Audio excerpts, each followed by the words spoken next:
What's up, everyone? Welcome back to the channel. Today we're out here photographing kind of just ordinary things. We're actually at the Rexburg skate park and the park. Yeah, it's been kind of fun though. I've never been out here, so I decided, getting kind of bored, so here we are at the Rexburg skate park. There's quite the assortment of graffiti here, but yeah, it's got a lot of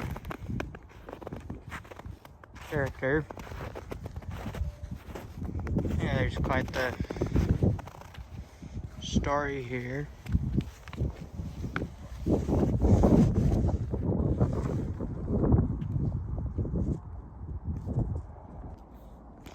It's a very nice day out today. This part of the pond is frozen over. The trees out here are really cool. You can do lots of things with light.